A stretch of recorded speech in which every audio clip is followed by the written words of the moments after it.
last-minute cancellation last week.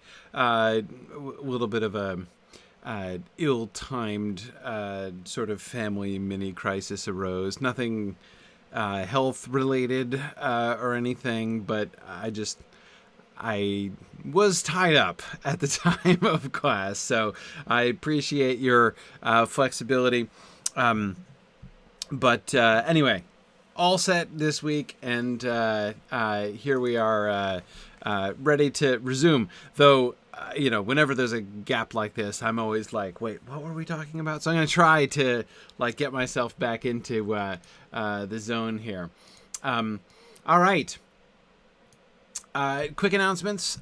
No major earth-shattering announcements. One thing I wanted to emphasize is that our Anytime Audit Quarantine Special has been extended by a couple weeks, just like everything else has been extended by a couple weeks. So again, that's we're doing an across-the-board discount on all of our Anytime Audit courses to help folks find some good educational things to do during lockdown. So I just definitely want to bring that to your attention if you hadn't noticed that yet. We do have just about a month before our summer semester starts at Signum in our master's program. It starts on our summer semester, which includes our new Star Wars course, is launching auspiciously on May the 4th. So that's a lot of fun. The other thing that I wanted to mention is that there's a new activity, a couple new activities that have been happening on our Twitch channel that I wanted to draw your attention to in case you hadn't noticed them. And that is, first, we have a program that's been going on for a couple months now, is our Signum Academy program, which is our reading and discussion program for kids. And they're going to be talking about A Wrinkle in Time during the month of April. So I wanted to commend that to folks. Again, it's a great activity for kids during lockdown. And also, Sparrow Alden has been running a new thing called the Mythgard Writer Space, and the idea it's a creative writing space, a place for people to come and get prompts and encouragement and everything. It's been running on our Twitch channel, as I said. This coming Saturday from 3 to 4:30 p.m. Eastern Time is the next scheduled time, and it's going to be running every weekend now for as long as the lockdowns last. So anyway, yeah. So that I just wanted to, again, if you are a writer and you are interested in, if you're pining for some interactive writing community, which I know is often a really wonderful encouragement for other writers, Sparrow is a wonderful host and has been doing a great job with that. She runs a writer space, a physical writer space here in New Hampshire.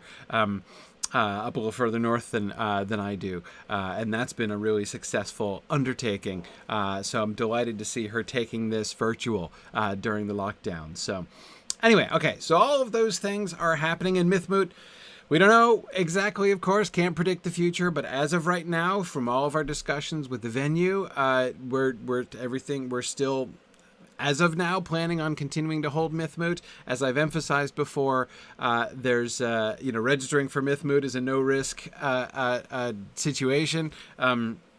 Certainly if anything comes up, or if anything comes up either for the moot as a whole, if we end up having to shift it, or if something comes up so that you can't attend, then obviously we will refund everybody. So there's no, as I say, there's no real risk involved there with Mythmoot. But we're really hoping that will happen. So we'll see.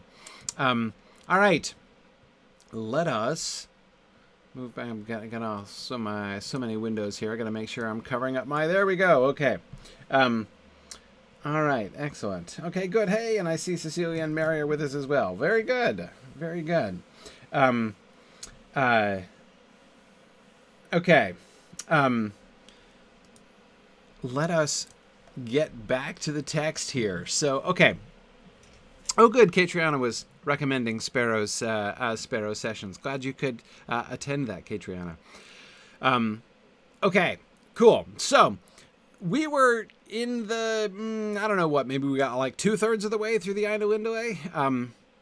It's funny after, last week was not, see, normally when I do, when I have to miss a week, like if I'm traveling or something like that, normally I have, I'm still like doing my regular prep, right? Like I prepped for last week. I was ready to go. I was ready to have class as usual, and then I ended up having to shift it. So it's kind of disrupted my entire thing. And yeah, I should probably, for instance, speaking of disrupting things, actually share my screen with those of you on GoToWebinar. That'd be good. Okay, so we're going to be looking at the way that the Pantheon gets reworked. We're going to be finishing the Eindhoven. Again, continuing to see how Tolkien is sort of wrestling with some of these. Not just, again, I don't want to isolate it to the specific new concepts like the round world versus flat world thing, right? But be thinking about the way in which this fits into the bigger picture, right? How he is taking the Silmarillion narrative, right? The Silmarillion content, and trying to reconcile it to its new narrative situation, right, now that it has been married to the Lord of the Rings. One of the things that was kind of occurring to me that I didn't say last time, though, maybe I should have said, or I don't know, I was like one of those obvious things that I didn't think of, but a peculiarity, and perhaps in its way, a sort of fatal peculiarity, perhaps, of this whole period of when he's wrestling with the Legendarium, is the decision that he makes that Christopher Tolkien doesn't ever draw attention to, right? Based on everything Christopher tells us, or all of the things that Christopher doesn't tell us in his notes here, we're given no indication that Tolkien at any time here was considering a radical revision to the approach to the Silmarillion material. That is, he's still writing the same kind of narrative. The Eindhoven, right? Still, much of the content he was thinking of differently, or at least experimenting with or toying with the idea of changing that stuff. But it's still in the same form, right? The Annals. Annals of Aman instead of the Annals of Valinor, but that's not a major difference, right? He's still writing in the same narrative modes that he was writing before. Historical annals. That kind of remember I taken to calling it the plot summary genre, right, that he started developing when he started doing that plot summary sketch of the mythology that he did in 1928, and then expanded that into the Quenta Noldorinwa and then the Quenta Silmarillion of 1937. So those forms, and this is something, of course, I talked about a lot in the Silm film context during that, because, of course, when we in our Silmarillion film project discussions have been having our long-term discussions of how we would theoretically adapt the Silmarillion, one of the primary challenges of that adaptation concept has always been the changing, not even so much the change from print medium to film medium. That's always a significant change in the kinds of storytelling involved. But for me, much more importantly, much more highly impactful in the story, and and a much bigger contributing element to the challenge of that adaptation is the shift from the kind of plot summary mode that the Silmarillion is written in, this kind of distant historical chronicle frame that the Silmarillion takes things from, and writing a close to the ground, personal narrative. And that's really, it changes so much. It changes so much. And again, I attribute a lot of the struggles that he's having here to now having to fit the Silmarillion into this much more rigorously internally self-consistent kind of story frame, right? It has to now fit with the coherent story, with the Lord of the Rings is not a novel, but it's much closer to novel than the Silmarillion is, right? To the novel form. So, again, that kind of narrative, the kind of narrative that the Lord of the Rings is. What I'm getting around and taking an enormously long time to say is that I'm rather surprised in retrospect that it doesn't seem to have occurred to Tolkien to attempt the Silmarillion material again in that mode. That is, to write the Legendarium stuff, or some of the Legendarium stuff, in more the mode of the Lord of the Rings. Why didn't he make it? Why didn't he tell it as historical romance?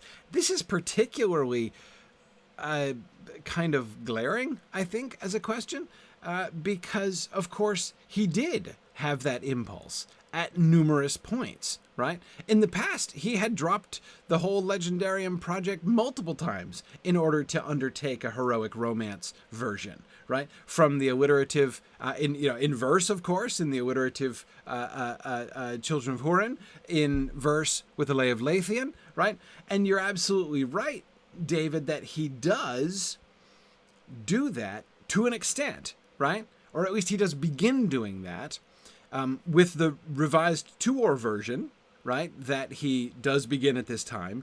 And also, Tony, you're right, he is also expanding the Turin story at this time. He writes more of the prose Turin, the bits that are in Unfinished Tales, right, the extra bits that are in Unfinished Tales, and which get combined with the bits that are in the published Silmarillion in order to make the Children of Húrin eventually, down the road, right, like in 1997 or whenever it was that came out. So it's not that he didn't have this impulse at all. He did, right? But I don't know, perhaps, David, one of the things I'm kind of coming back around to is to ask the question, which I've asked so many times, but for different reasons and with a different emphasis. Why, oh, why didn't he complete the Tuor, the Fall of Gondolin version that he started in the 50s?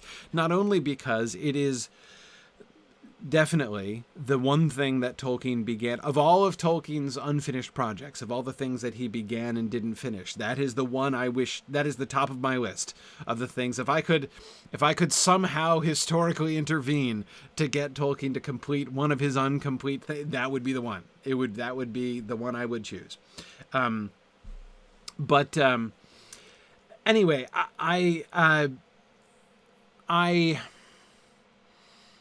But again, to me, the bigger question is not just why didn't he finish that story? I mean, okay, there might be bunches of reasons, perhaps, why he didn't do that. And, in some ways, of course, it's not really my business. But the point is, why did he abandon that in order to go back to this old mode? It seems to me like he was making it harder for himself, in a sense, right? Having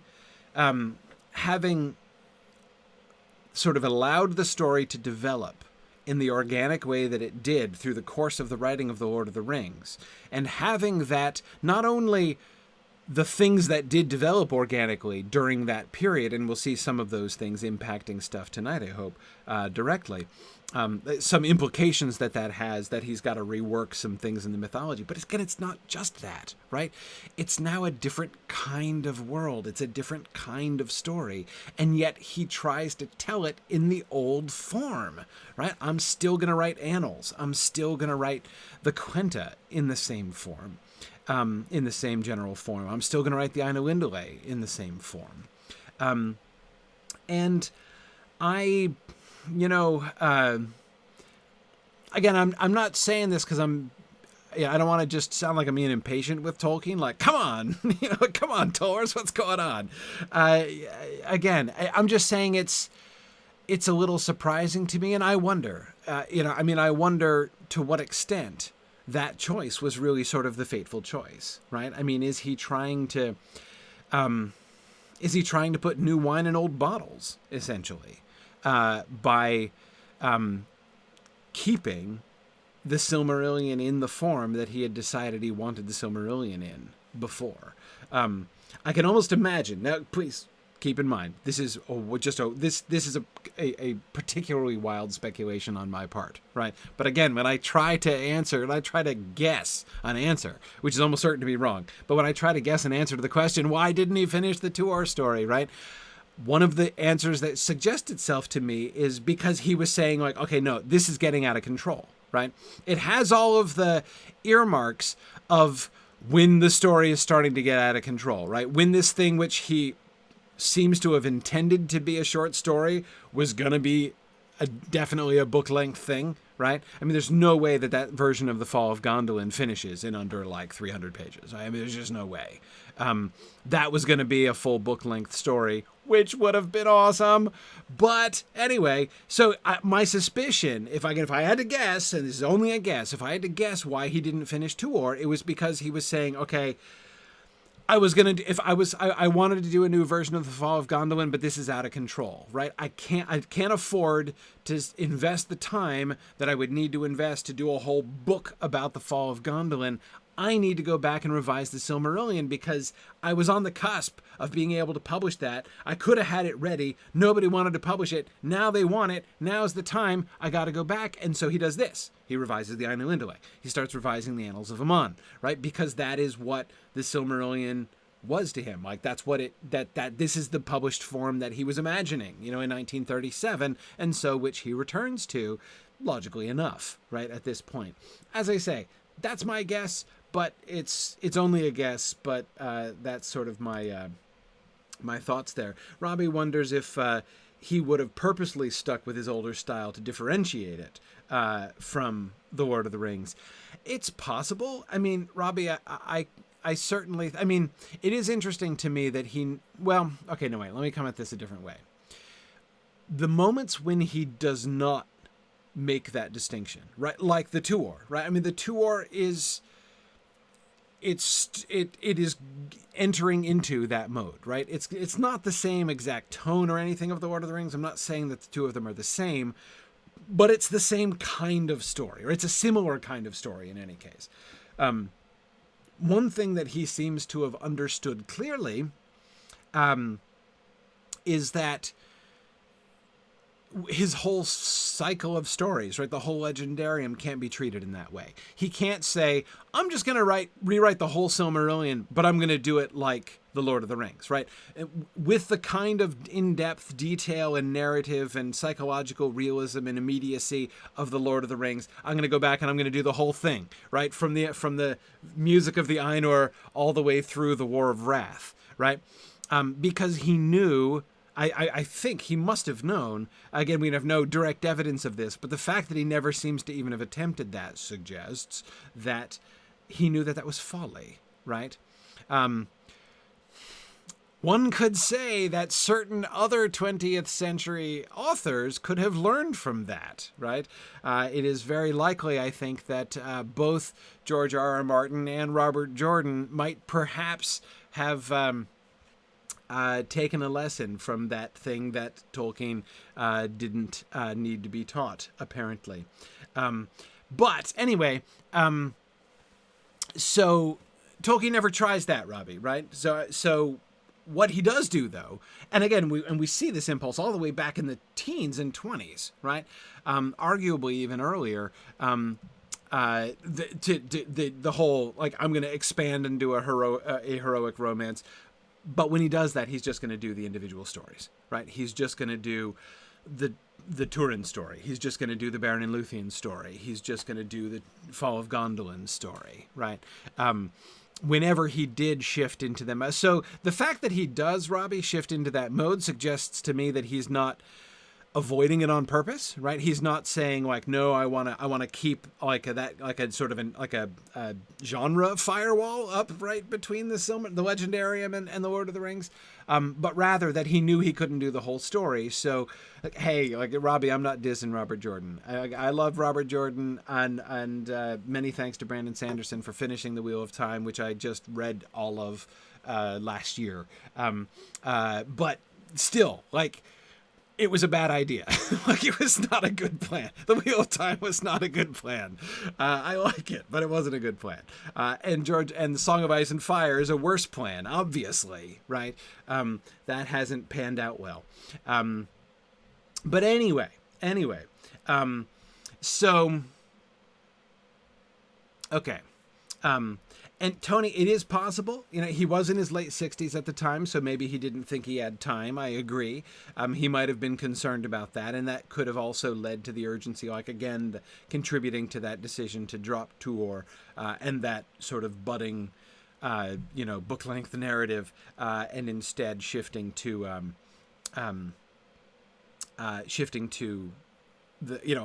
let me just go back and tidy up what I've got, right? Because that's closer, right? It's closer to press.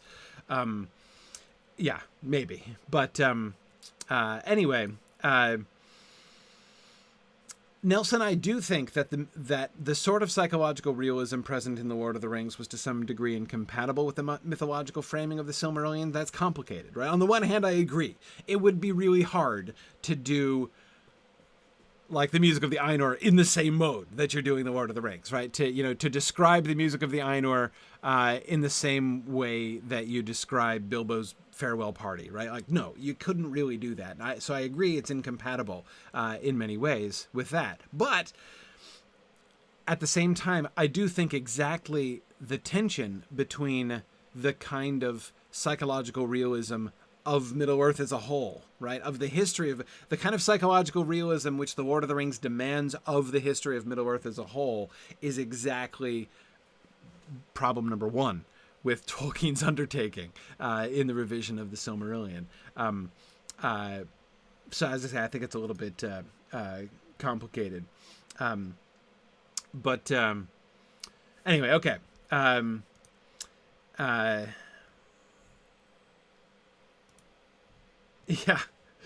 Yeah.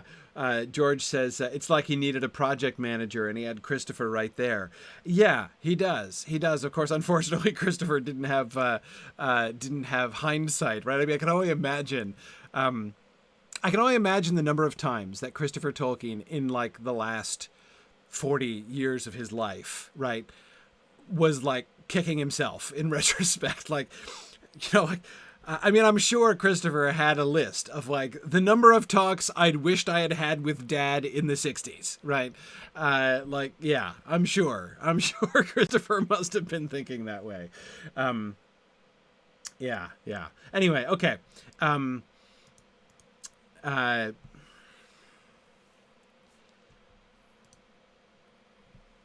Yeah.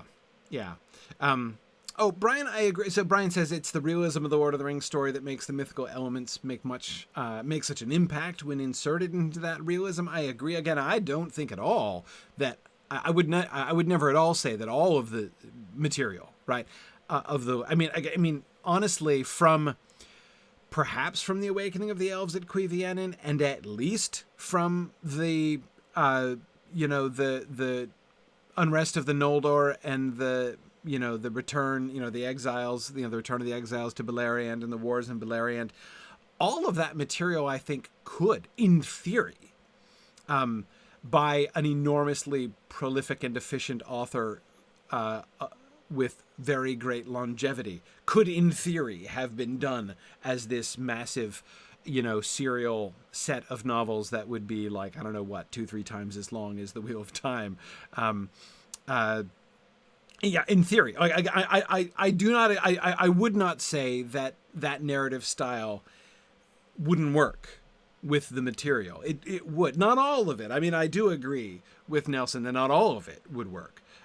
Again, especially, it's hard for me to see the Valar stuff. Not only the music of the Ainur, but even the early wars between the Valar and Melkor and the lamps and stuff. It'd be challenging. It was challenging when we talked about it, when we attempted to do this in Silmfilm. But anyway, David said on the top of Christopher's list, Dad, about your penmanship. Yeah, there's always that. But anyway, okay. Yeah. So anyway, okay, let's get back into the text before I spend the whole class session tonight talking about like the sort of, again, backing up in the theory. But I don't grudge this time, because this is for me the primary thing that I'm thinking through. I mean, as I've been rereading Morgoth's Ring this time, and as I've been preparing for our sessions and stuff, this is absolutely the picture, like the narrative that is really hooking me, right? The sort of meta-narrative, right? The larger story of the story. This is the thing that I am most fascinated by, to see Tolkien wrestling not just with details, right? And I admit that there are some of the details that Christopher is especially interested in kind of ferreting out apparent, irregularities or discrepancies. And there are clearly some particular questions that Christopher, as editor, is especially interested in resolving, right? And I will confess, I don't share his interest in all of those things. I'm not saying I'm not at all interested in them. I'm just saying they're not the things that interest me most when I'm looking at these things. There have been several times in these first few sections of Morgoth's Ring that we've been reading when Christopher is like, the most significant change here is this. And I'm like, well, Christopher, I'm not sure. I mean, I see it. I hear you. Like, that's not that I don't think it's cool and interesting, but to me, that's not the most interesting thing. So again, for me, this is, watching this sort of struggle has been the thing that I've been really focused on. So kind of backing up and doing some broad, overview here is fun. Oh yes, and sorry, Celia. So when I talk about meta narrative, what I mean, so meta just means like when something is sort of like when we're using the word sort of reflexively. So the meta narrative means the narrative of the narrative, right? So I am interested in how the narrative of the Silmarillion is developing, right? But I'm not just interested in the narrative of the Silmarillion. I'm interested in the larger narrative of the narrative itself, right? The story of how the story is changing, the story of how this story is developing in Tolkien's mind. For me, that's the story that I'm trying to put together. And so it's one of the reasons why there's a lot of passages that I'm not going to be talking about, or there's a lot of bits that I'm sort of skipping over, not because I don't, so like for instance, in the Ainulindale, I did not in any way pick the passages that I thought were most important simply to understand the Ainulindale, right? So somebody who's reading the Ainulindale for the first time, like if you happen to be doing this class with me and have never read the Ainulindale before, I am not going to be a good guide to you at all about the Ainulindale, because again, I'm emphasizing the things not that are important to that story, but the things which seem to me to point to the most interesting elements of this meta narrative of this of the story of the story. Anyway, okay. Yeah. So. Yeah, oh, absolutely, Nelson. You are absolutely right that the Film project is basically an attempt to convert the Silmarillion into something resembling the Lord of the Rings, and I can tell you from firsthand experience that creative project is every bit as questionably as every bit as foolish an undertaking as I was suggesting. I mean, it's this massive thing, right? Anyway. Okay. Anyhow, okay. So, yeah, Nelson, I do not have any plans to go through the history of Middle-earth in the same way that I'm doing the Lord of the Rings and exploring the Lord of the Rings. For one thing, I will probably live long enough to complete the Lord of the Rings. Our discussion there. There is no way that I would live long enough to do that. But anyway, I say foolish affectionately, Marie. It is delightful. It is worth doing. I'm not sure that its undertaking was the wisest thing I've ever done, is all I'm saying. I don't regret it. That doesn't mean I regret it. I'm just saying, it's one of those things. But anyway,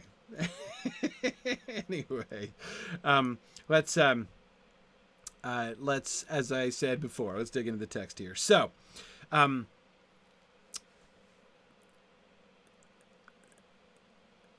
remember that I was discussing the impact of the frame narrative on the Ainulindale, right? The fact that the Ainulindale in these earlier drafts contrasted with the Ainulindale in the published Silmarillion, right?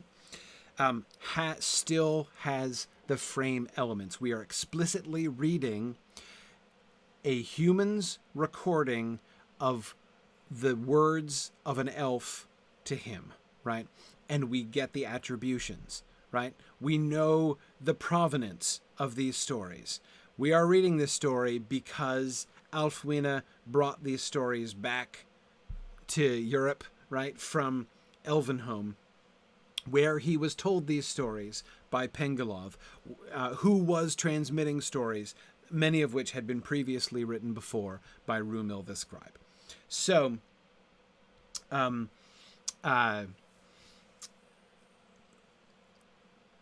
that and so one of the things I was attempting to convey, and I don't think I succeeded in conveying what a radical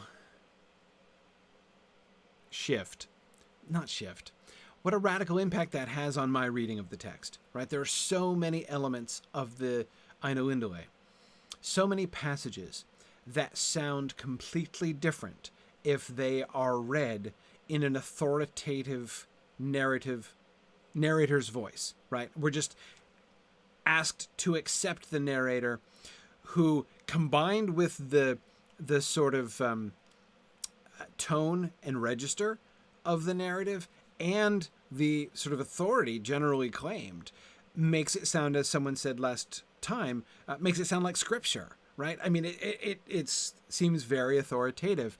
Whereas when we get the frame, passages like this, which, again, not word for word, but this passage, passage like this survives in the published Ainulindale, right? Therefore he willed, that's Iluvatar, that the hearts of men should seek beyond the world and find no rest therein, but they should have a virtue to fashion their life amid the powers and chances of the world, beyond the music of the Ainur, which is as fate to all things else. And of their operation everything should be, in shape and deed, completed, and the world fulfilled unto the last and smallest. Lo, even we, elves, have found to our sorrow that men have a strange power for good or ill, and for turning things aside from that purpose of Valar or of elves, so that it is said among us that fate is not master of the children of men. Yet are they blind, and their joy is small, which should be great. Okay? Can you see the difference? Now, again, this gets changed. This passage is not exactly the same still in the D text, right? In the published Silmarillion. This is still from that C text. But I'm pretty sure it's from the C text. I'm now doubting myself. Is it from the D? I don't know. Anyway, the point is, this is not the same as the published Silmarillion, right? But when all of these things about men and the sort of speculations about the relationship between men and fate is being done explicitly in the words of somebody who doesn't claim to know, right? Lo, even we elves have found to our sorrow, right? Here's a thing we've noticed. We've noticed that men can screw things up like you would never believe, right? They have a strange power for good or ill, and for turning things aside from the purpose of Valar or of elves. I mean, they get involved and everything goes sideways. It's unbelievable what these people can accomplish, says this elf in frustration. But he doesn't understand it, right? And even the way that he's looking at it from the outside. So it is said among us that fate is not master of the children of men, right? I mean, it's just what it looks like to us, right? It's almost like you guys can just do whatever, right? And the music of the Ainur, like, doesn't apply to you or something, right? It's incredible, right? And yet you're blind, right? You should have this huge joy, and yet you don't. And we don't get it, right? When you put Pengalodh back into the narrative, right? When you can hear Pengalodh's voice there, this is a completely different story. And it leads us to a very different relationship, right? With these passages, with these things that are said.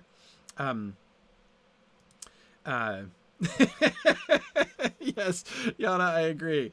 Yana says, he almost sounds like a Baggins complaining about adventures. Men are nasty, uncomfortable things that make you late for dinner. Yeah, something like that.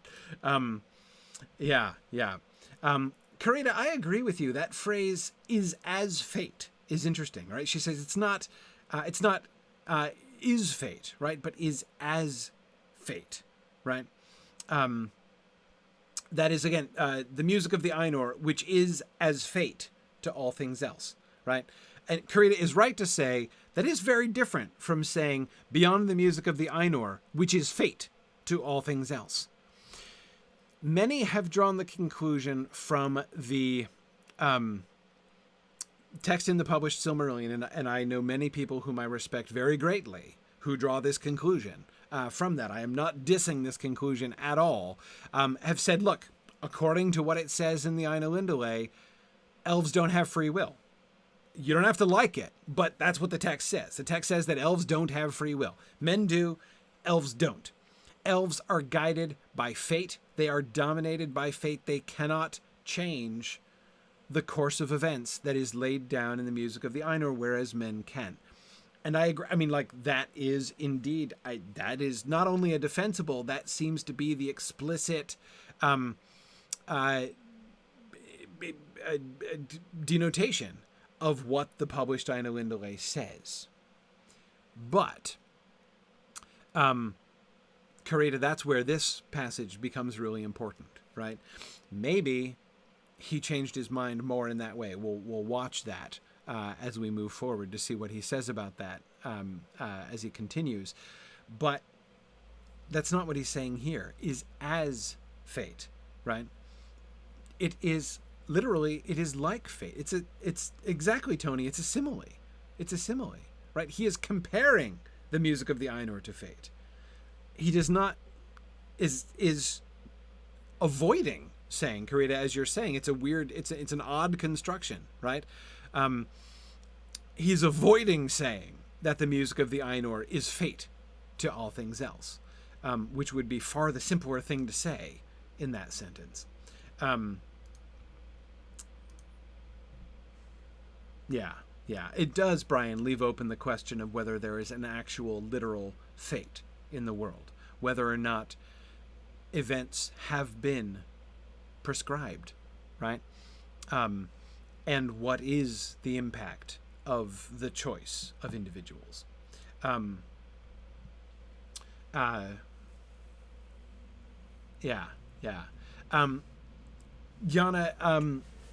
are the elves aware of this? Do they know they lack free will while men have it? Well, yeah. I mean, again, even in the published Silmarillion, without the attribution of the frame, the explicit attribution of the flame, there's still the implicit sense that that's an elvish perspective, right? And so the fact that one still assumes, I think one still has to assume elvish origin, ultimate elvish origin of the text of the published Silmarillion, even just merely within the context of the published Silmarillion. Even without the frame, there are enough indirect narrative cues to imply that, right? And so therefore, they said it, right? And so therefore, presumably they know. And yes, I think the mutual envy is more explicit. Yeah, Tomas, totally agree. Tomas says if it's true that elves have no free will, then it's unfair. You know, like Feanor's getting a raw deal, right? Like, why should he not be accepted by Mandos? Why should anybody be mad when he doesn't choose to, to give up the Silmarils? Agreed. No, that's absolutely it. I mean, and that's why at the end of the day, I've never been too bothered with the question about whether elves have free will. Like, to me, it's not even about that passage. I'm just like, this sounds questionable, but honestly, my opinion about that passage in the Ainulindale has always been, I don't care what it says, right? If it means that elves have no free will and everything that they do is like scripted in advance and they have no control, then logically, like, the whole rest of the Silmarillion is meaningless, right? Like, it's so, yeah, it's the whole rest of the story carries on as if they do and their choices matter, right? And so therefore I proceed on that. I'm not going to go back and relook at everything in the Silmarillion and be like, but understanding that, they had no free will whatsoever. Well, okay, then, like, there's no story. So, yeah, again, like, they certainly believe they have choices. And what's more, the Valar certainly act as if they believe that they have choices, so, anyway. Yeah, no, Sarah, you can definitely point to places where explicit choice is granted, like Mandos to Luthien, Sarah. Exactly. Yeah, no, again, like I said, I have always felt I've just never really troubled myself with that passage because although I can in the published text, because although I can absolutely see how you could construct an Elvish, theology which absolutely denies free will based on that passage, in my opinion, you can only do that while jettisoning everything else, right? If you're willing to throw the whole rest of the book out the window, you could read that passage that way. But since I've never been willing to do that, I just don't, right? That's it. Anyway, yeah, Marie, I agree that the existence of divine providence doesn't preclude free will, right? It's all in Boethius. The only question is just whether we're permitted to extend that reasoning to elves or not. And I have taken the liberty of extending it throughout my dealings with the Silmarillion, and that's okay. I'm fine with that. But anyhow, okay.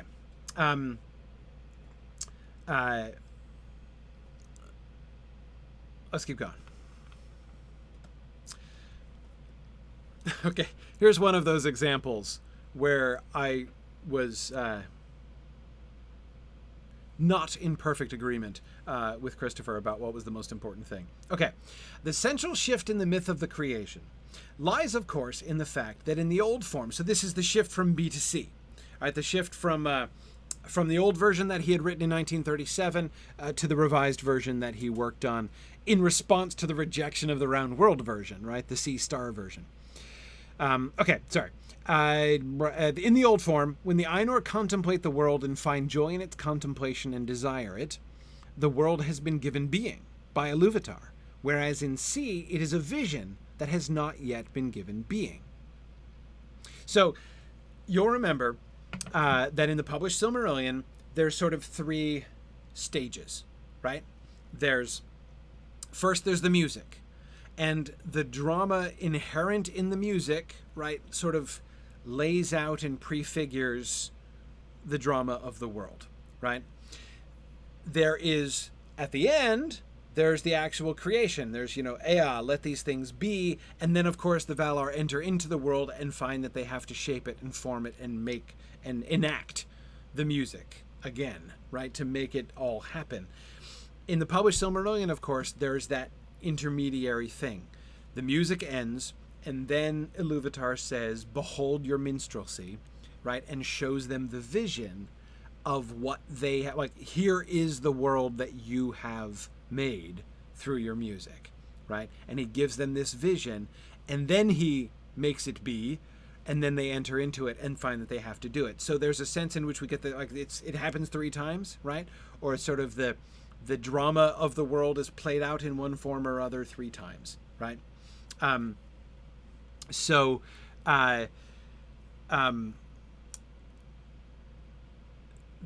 agree with Christopher that it is really important that the vision is introduced. So in the old version, there was no vision. It just goes straight from music to creation, right? And he makes this intermediary step. He goes out of his way to create this intermediary step. So the behold your minstrelsy business is new, right? Okay, so he says, with this may be compared my father's words in the account of his works written for Milton Waldman in 1951, from that famous letter that we've alluded to before, and that Christopher has quoted from before, where he gives the really long summary of the Silmarillion when he was trying to convince Milton Waldman of HarperCollins to publish the Silmarillion and the Lord of the Rings together, back in 1951. They, the Valar, are divine, that is, were originally outside and existed before the making of the world. Their power and wisdom is derived from their knowledge of the cosmogonical drama, which they perceived first as a drama, that is, in a fashion we perceive, as in a fashion we perceive a story composed by someone else, and later as a reality. Okay, let me read that again. They, the Valar, are divine, that is, were originally outside and existed before the making of the world. So, they're not a product of the world. They're not part of the world, right? God doesn't make the world and the Valar with it, right?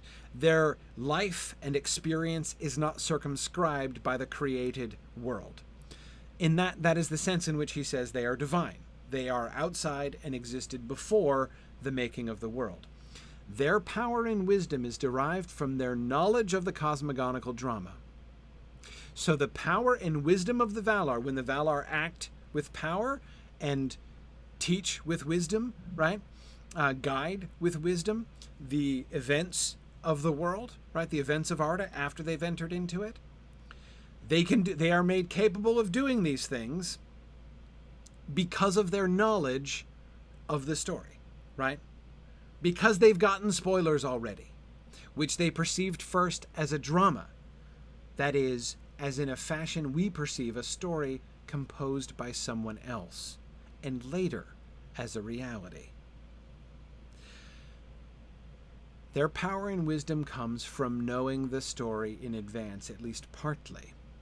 They composed the music, so they know the elements that went into the making of the story. They have lived it once already, in a sense, right? In a different mode. In the music, now they don't always know, we can see that they don't always know how that's going to translate into, history, right? Into events, right? And sometimes they're surprised at what those things actually look like, as we see explicitly in the narrative. But there's a sense in which they're familiar with it already, right? It's already a story that they have contributed to, that they've been telling. But the vision introduces a different element, right? Again, if we didn't have the vision, we'd still have that. They'd still have their own experience and memories of the music, right? And then they'd have their experiences as they're going through and shaping it in real time, right? So even back in the old version of it, they still had both of those things. They had their own experiences, their own thoughts and desires, their understanding of the part of the mind of Iluvatar that is placed within them, right? The music that is sort of the part within the music that is given to them, which they, the Valar, not Melkor, obediently followed, right? Obediently worked within, right?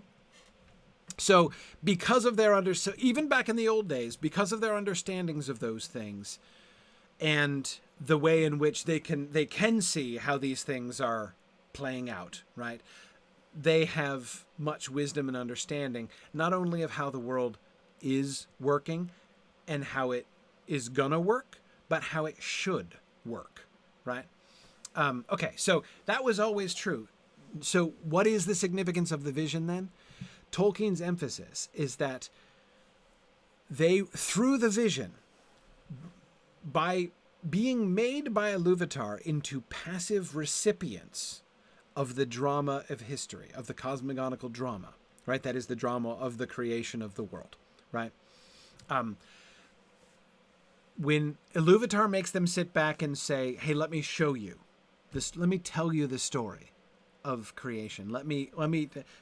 Iluvatar does an adaptation, right? He takes the music and he adapts it into a visible medium, right? So when Iluvatar does the first ever film adaptation, right? And he does a film adaptation of the music and shows it to them, and they receive it. They watch it, right? And they become viewers, passive viewers. As in a fashion, we perceive a story composed by someone else, right? And because they've seen it that way, because they've seen it from the outside, as it were, not just from the outside in the sense of being outside of the normal flow of time and outside of the boundaries of Arda, right? But even outside the process of making. Because even when they could combine just the two things, that is, their own memories of the music on the one hand and their own experiences within Arda on the other hand, right? When all they had in the old version were those two things, it's still all filtered by their own perceptions, right? It's still limited by their own understanding of their parts in the story. They know their parts of the music and how they contributed. They heard some of the others, right? And sang with them and blended with them in some ways, so they can have some partial and secondhand understanding of those things. But again, it's still all centered on themselves, right? On their own experience, as is, of course, their experience in Arda, even more so, right? The vision, therefore, grants to the Valar the Iluvatar eye view of the thing, which they did not have access to in any other way, right? They are more clued in to the big picture. That's what Iluvatar accomplishes by showing them the vision. And that's a big deal, right? Think about, remember, some of you will remember this, and I know some of you have kind of joined our discussions later than this and haven't been slogging through these books with me for, golly, what is it now? Going on 7 years now that we've been doing not just this, not this History of Middle-earth, but the Mythgard Academy series. Way back, in like 2014 or 2015, when we did the Book of Lost Tales, you may remember, those of you who were here, that we were really emphasizing what a different set of characters the Valar were, right?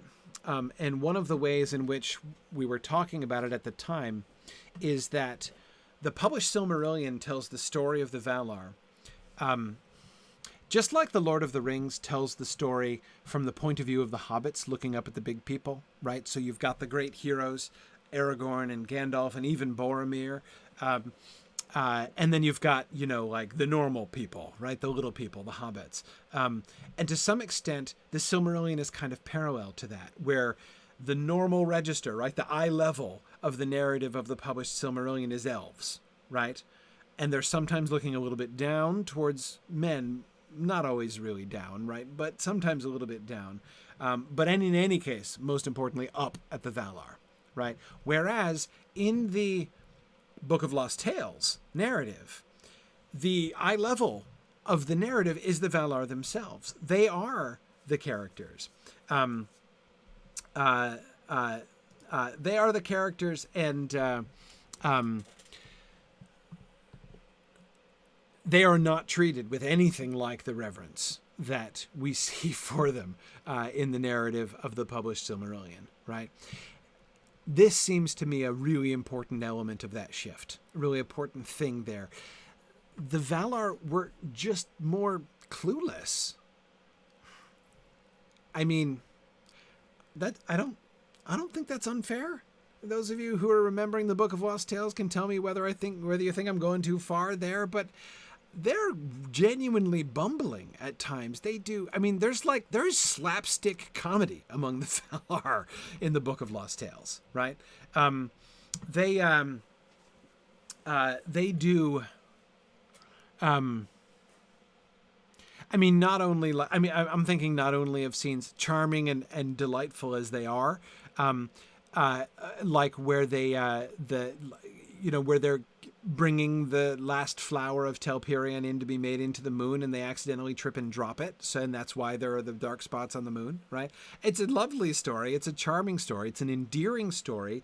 But come on, like they trip and drop the moon, right? I mean, it's yes, buffoonery. There's buffoonery involved there, Stephen. There's that. Remember that scene when Melkor sends an ambassador to them, right? And he's really disrespectful. The ambassador is really disrespectful, and they kill him, right? They take him and they throw him off a cliff and they kill him, and then afterwards they're like, I guess we shouldn't have done that. That was kind of rude, right? I mean, it's how they were, right? And yes, Marie, they think and say things that turn out to not be true. And that's the other thing that I'm thinking of when I say that they are, that they're clueless, right? Yeah, the lamps of ice, Marie. That's a great example. Melkor fools them, right? The destruction of the lamps happens because Melkor, unbeknownst to the rest of the Valar, right? He secretly constructs the pillars of the lamps out of ice. It's like the lamps are an elaborate practical joke played at the expense of the rest of the Valar, right? So he builds the pillars out of ice, and he's like, oh yeah, that'll work. Yeah, just do that. So they put these huge, flaming, burning lamps on the top, and what happens? They melt, right? And the lamps come crashing down, and it creates two inland seas, and Melkor has a good laugh at their expense, right? But I mean, they're just they're clueless, right? Not always and not all the time. But anyway, you see the kind of thing that I'm saying, right? Tolkien has made a choice here. The vision, the introduction of the vision, which in some ways seems like a sort of a small formal thing, but I think it's an indicator of a big thing, right? A big shift in how he's viewing the Valar and their relationship with Arda and their relationship with the narrative, right? They are not clueless like that anymore. They are, yeah, you're right, Yana. There aren't that many sharp tools in the Valinorian shed back in the Book of Lost Tales days. Yeah. Yeah, good. Oh, yeah, Arthur, you were talking about the lamp thing, too. Yeah, exactly. Anyway, and yes, those of you who are saying it makes them sound more like the Norse gods, totally agree with you. And you're right, Stephen, that whole ice pillar thing, that's like a Loki-ish move if I've ever heard one, right? I mean, Loki would have been proud of that one. But anyway, yeah, sure, certainly we can hear that kind of thing. The point is, we can see not only that he is shifting the narrative, but we can see how he's doing it, right? We can see the way in which those kinds of gods, those kinds of divinities are no longer consistent with the kind of story that he is telling, right? He does not any longer want to tell that kind of story. And the vision is a really delicate way of conveying this, right? Of creating this new situation, of shifting that narrative. Now, David, you asked a wonderful question, and you are absolutely right that I buried that. You didn't miss it. I did, David. What was the nature of my disagreement with Christopher Tolkien? Sorry, it's very indirect. I don't disagree with him that the vision is significant. So there are two things. One, this is actually one of the places I agreed with him more.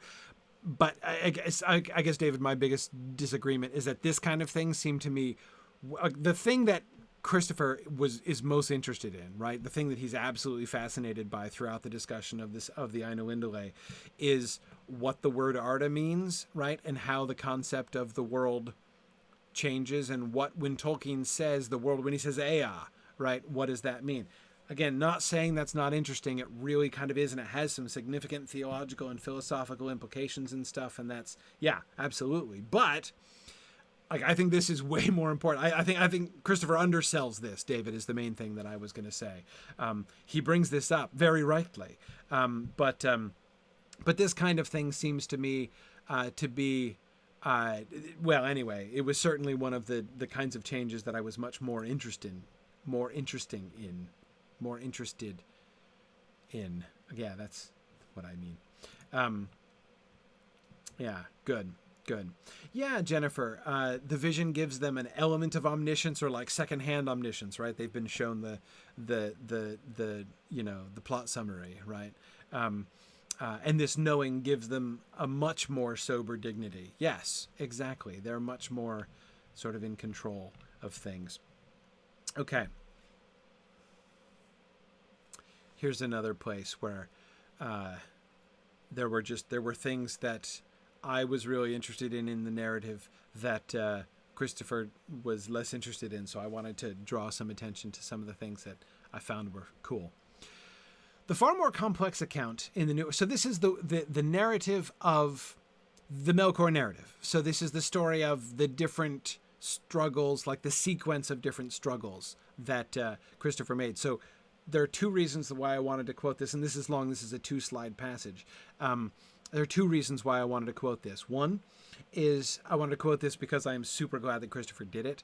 This synopsis of the Melkor story is extremely valuable because it's so easy to get turned around and confused about, like, wait, how many times did he even come back and all that kind of thing, right? So really, really glad that he did that, and it's worth just reviewing. But secondly, because I think there's some interesting things that we can see here that Christopher doesn't emphasize, which is so good, which is fine. It's not his job to point out everything. It's his job to give us the text. So, okay. The far more complex account in the new work of the movements of Melkor and of his strife with the Valar is an indication at once, therefore, that shifts have taken place in the cosmology. In the Ainulindale proper, it is now told that Melkor entered the world with the other Ainur at the beginning. He was there from the first, and claimed Earth for his own. But he was alone, and unable to resist the Valar, and he withdrew to other regions. There followed the labors of the Valar in the ordering of the earth, and the curbing of its tumults, and Melkor saw from afar that earth was become a garden for them. Then in envy and malice he descended upon earth to begin the first battle of the Valar and Melkor for the dominion of Arda. The words, earth was become as a garden for them, are not to be interpreted as a reference to the spring of Arda, for the description of this follows in the words of Pengaloth, where appears also the wholly new element that Tolkas was not one of the Ainur who entered the world at the beginning, but came only when, in the far heaven, he heard of the war in the little world. Okay, continuing there. Then follows the building of the lamps and the spring of Arda, for Melkor had fled from the earth a second time, routed by Tolkas, and brooded in the outer darkness. At the end of a long age, he came back in secret to the far north of Middle-earth, whence his evil power spread, and whence he came again against the Valar in renewed war and cast down the lamps. Then the Valar departed from the island of Almar in the great lake, and made their dwelling in the uttermost west, and from Valinor they came against Melkor again. But they could not defeat him, and at that time he built Utumno. There are thus 4 distinct periods of strife between Melkor and the Valar, and he departed out of Arda and returned to it twice. Okay, so here's my question. What do you make of this? Thinking of those meta-narrative things I was talking before, what's the story of the story here? Remember the trend, as Christopher points out at the beginning here, is that the account of Melkor and his strife with the Valar is far more complex than the other version had been.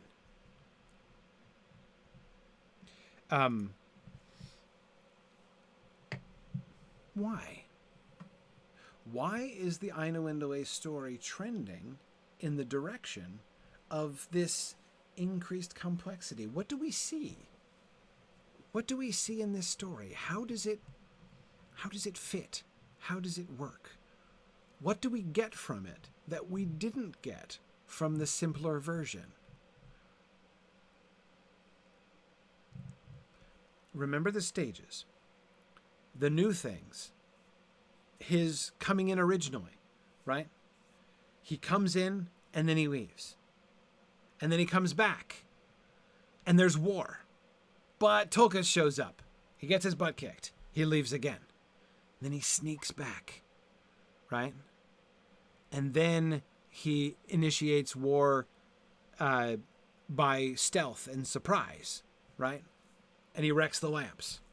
And then there's war again. But this time they can't rout him, right? They can't beat him.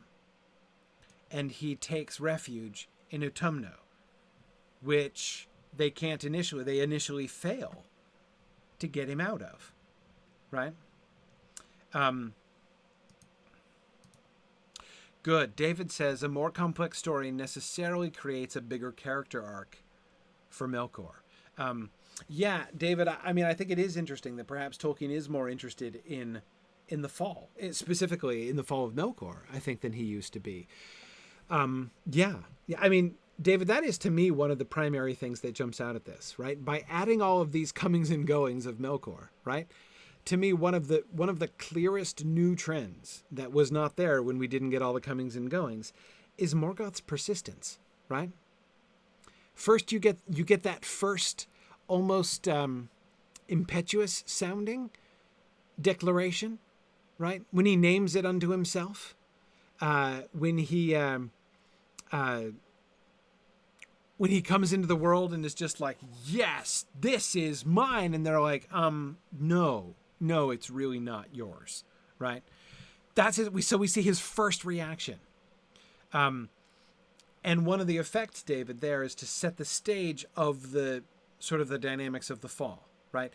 To contrast the love of the Valar for Arda with the love of Melkor for Arda. Like their relationships with Arda are provided there's similarity there, right? Just as the Varda bind themselves to Arda because of their love, right? Because of their devotion to the Arda concept and their desire to remain connected with it and their investment in Arda, right?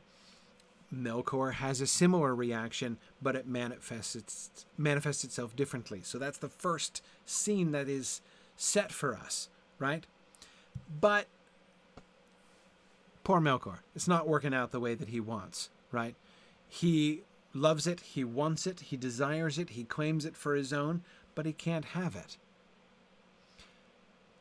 But the story doesn't end there. He comes back.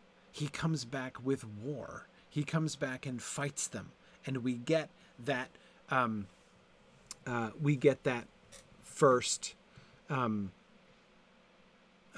the phrase? The first battle of the Valar and Melkor for the dominion of Arda, right? His envy of them, having what he wanted but can't have, right? What he failed to get, and his stubborn return now to bring war, not just strife. There was conflict before, but the first time it's like creative disagreement, right? Who's in charge of this project? What direction are we making this project go? So all the business about like the tumults and everything, right? The curbing of the tumults in the ordering of the earth. Again, like that's creative differences, right? Now he's coming back not just with creative differences, but with war, right? We can see, I think, David, arc, right? Progress in his character there.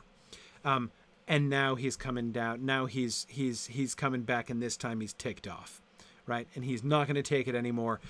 But also, again, remember, he had the chance to walk away. He left, right? He left. He could have just stayed out, but he can't. He won't. He looks back on Arda and he wants it still, and he can't give it up, right? And he comes after it again, even though it means and he almost wins, right? But then this Tulkas jerk shows up, right? Laughing at him and beats him up, and he flees again, but he still refuses. Now he's tried war and he's lost that too. But he still keeps coming back. Now I'm going to try stealth. Now I'm going to try sabotage, right? Now I'm going to, having learned from my military mistakes last time, I'm going to establish a better stronghold for myself so that I'm going to dig my claws as deep as I can in the very roots of this place, right? So that I cannot be rooted out of it, right?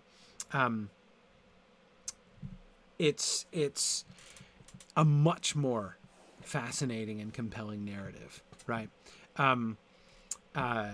Yeah, Yana, I agree. The laughing aspect of Tulkas pops out much more in this version, right? And I agree, it's even more appealing than before.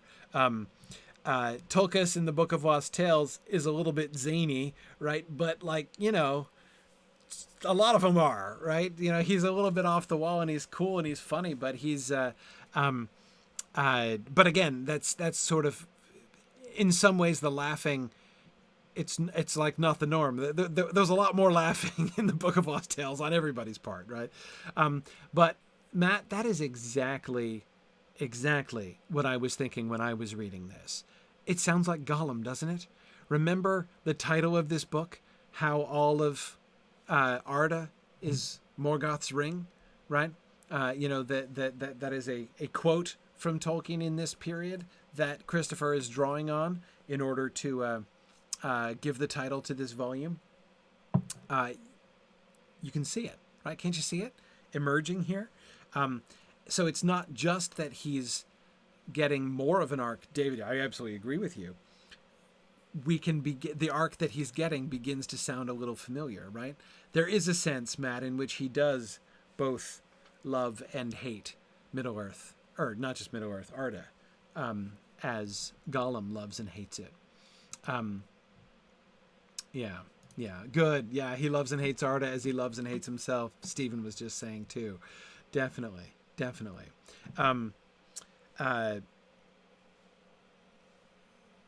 Yeah, interesting. So Nelson is wondering, is Tolkien Sauronizing the character of Morgoth in a sense? Great question, because of course Sauron has emerged not only through the Lord of the Rings, remember, but through the whole Numenor story that was beginning to emerge, was already emerging before he wrote the Lord of the Rings, and which he interrupts the Lord of the Rings to come back and work on again. Sauron has been emerging as this big villain, right? But I mean, I agree that in some ways the parallel with Gollum is closer. But I was thinking the same thing, Nelson. Are there ways in which you remember that in the published Bella Quinta, the text says that Sauron follows his master, right, on the same path down into the void? One could almost ask, in chronology, right, in the outside world, in Tolkien's own creative chronology, doesn't it work almost the other way around? Isn't there a sense in which Melkor is in fact following in the Sauron footsteps, actually, in Sauron's footsteps instead of the other way around? Retroactively, of course, it still works that Sauron is following in Morgoth's footsteps, but you see what I mean, right? So is there an element of that, Nelson? I think there is an element of that. Even, of course, which is a lesser point, but still, even the inclusion of Sauron and the way that Sauron is included. Noticed one of the other changes that he made was the drawing attention to the significance of Melkor recruiting folks, right? Remember, Melkor has no followers. He's got nobody at the beginning. Then he goes off and he finds some peeps, right? He goes out and he comes back with a posse the second time, right? And that's how he fights with them. So the idea that we see also Tolkien not only giving Morgoth himself more of an arc, but planting the seeds, right? Establishing the framework for Sauron himself. Lynn, Sauron is definitely a completely separate being from Morgoth, and that becomes, I think, even clearer here because when we get more of the sort of actual kind of seduction of that separate spirit, that Maya spirit who is Sauron. But again, their stories are more differentiated here because, again, Lynn, I mean, it's a very sensible question, because when you look backwards, it's not always a no-brainer, I think. It's very...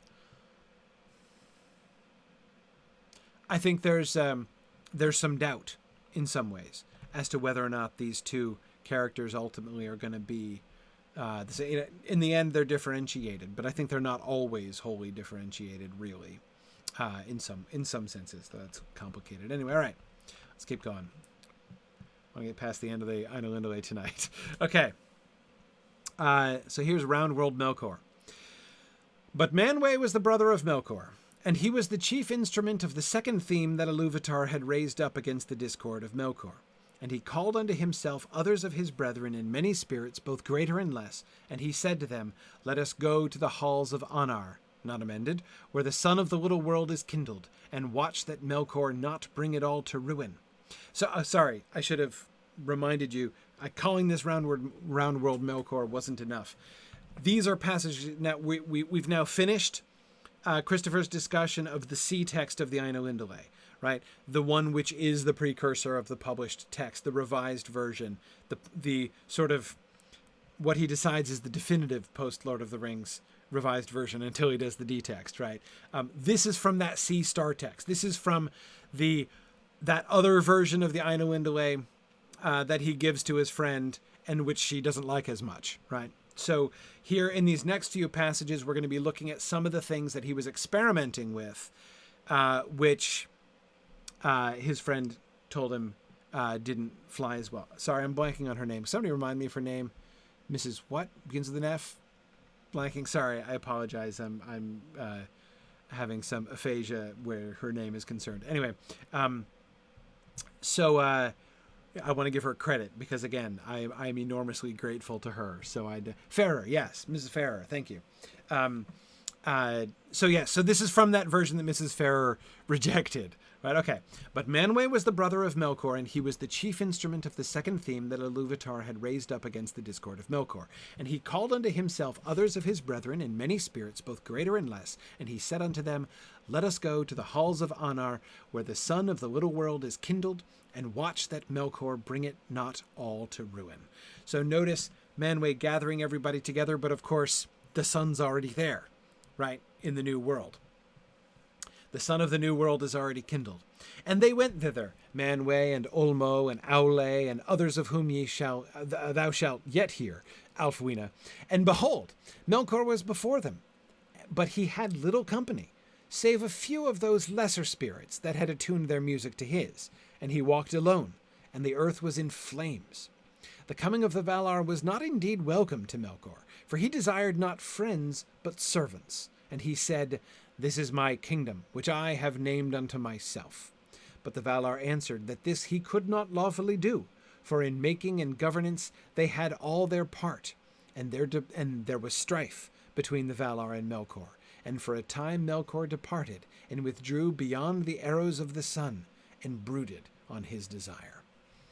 Okay, so notice similarities and differences, right? Similarities in that we can see in both versions, he's contemplating the same kinds of developments in the narrative and character arc of Morgoth, right? Notice the comparative loneliness of Morgoth compared to Manwë and his his large team, right? His the fellowship with which he arrives.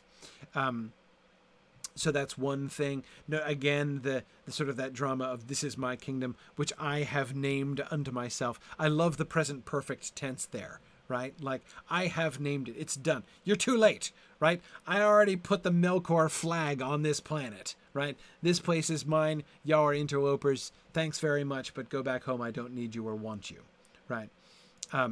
You're right, George. He just had a couple cats with him at this point. I'm sure that's correct. Yeah.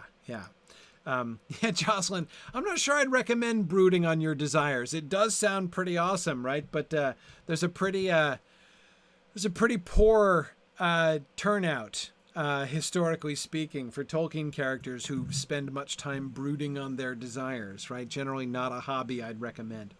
But get off my flaming lawn, Tony, really is what he says, right? But anyway, okay. So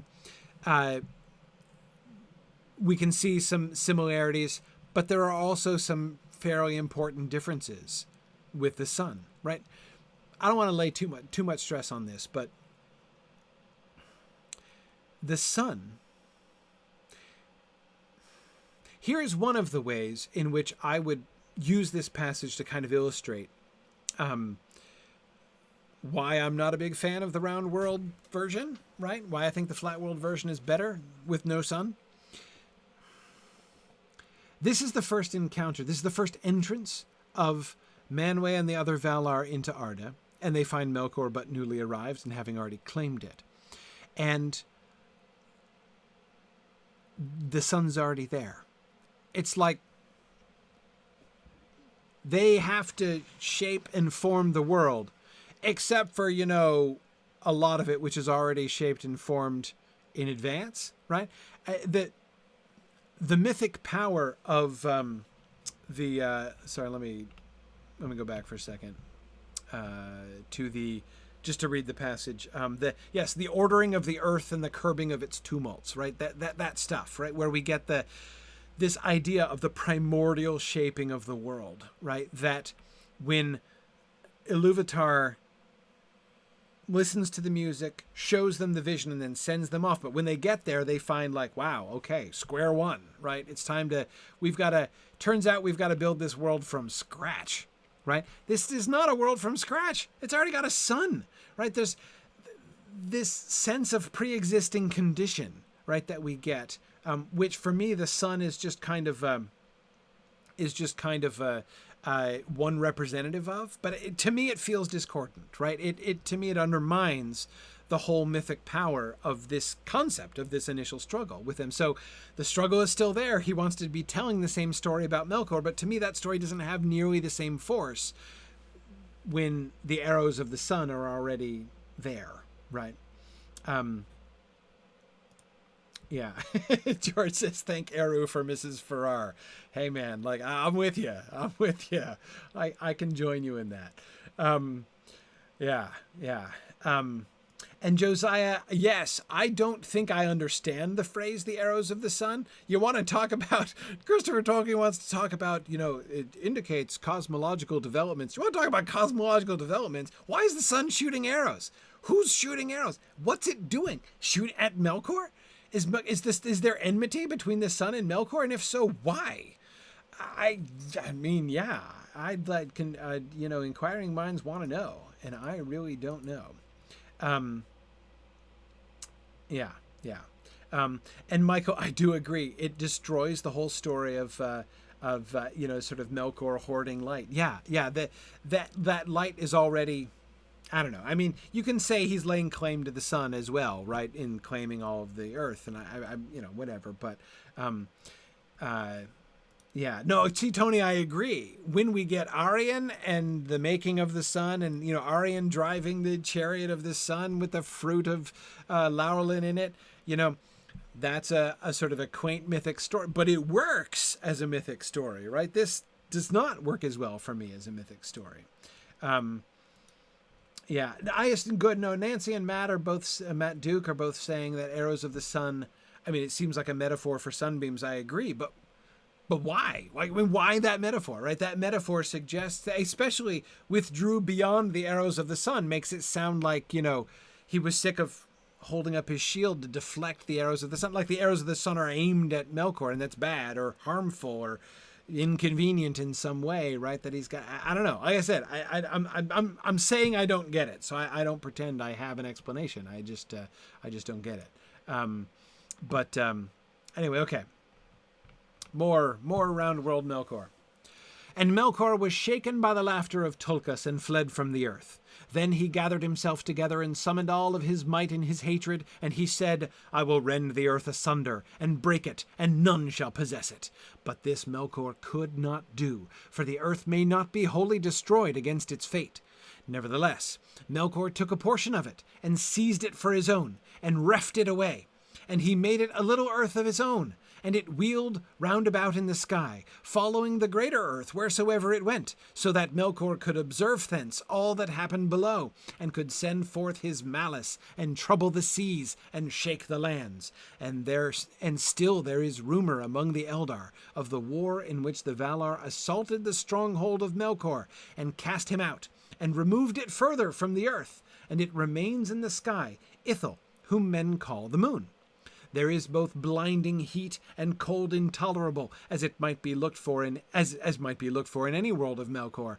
But now at least it is clean, yet utterly barren, and naught liveth there, nor ever hath, nor shall.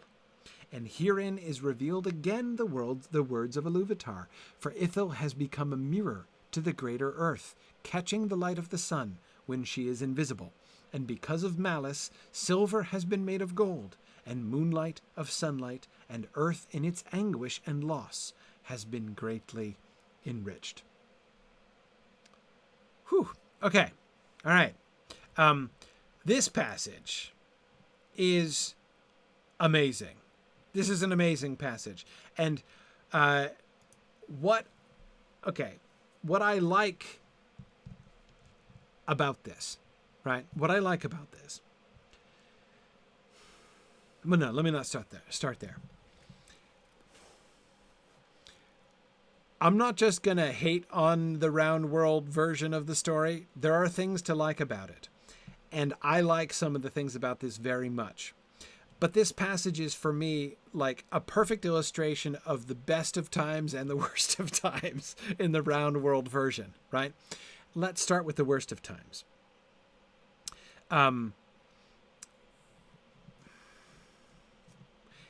It's a little weird, right? Yeah, yeah. Alyssa, that's exactly what I was trying to get at, and you've said it really, really well. Um, uh, Alyssa says it's almost a reversion to the Book of Lost Tales, to a Book of Lost Tales origin myth. Exactly, exactly. In the early days, in the Book of Lost Tales, a lot of the stories had mythological punchlines. Like, not exactly in the same way, but I can't help but think, probably because I was reading them to my kids at the same time, I can't think but help think of Kipling's Just So stories, right? They, like, how the elephant got his trunk, and how the leopard got his spots and all that kind of thing, right? It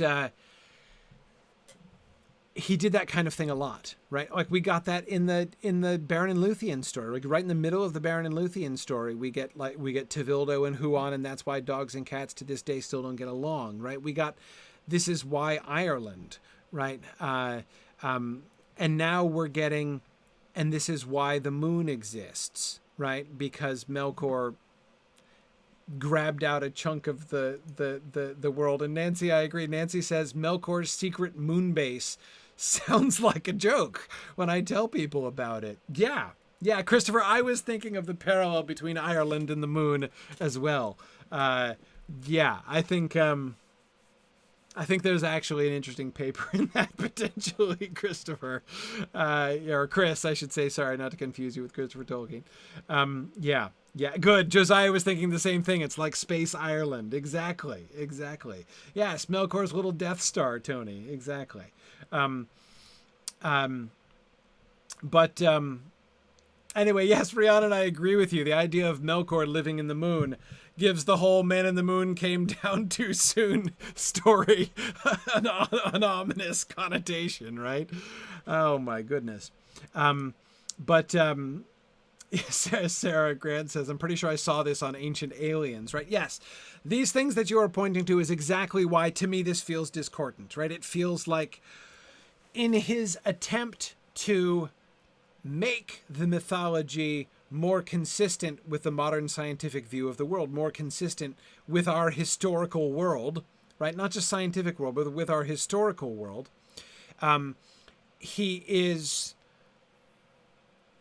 reverting, and I like that word, Alyssa, that seems to me right. He's reverting to a kind of mythology, a kind of mythological storytelling, which he had moved past, not fully, but largely. And I think, the elements of myth of explanation that still remain in the Silmarillion, and we still do see some of those things.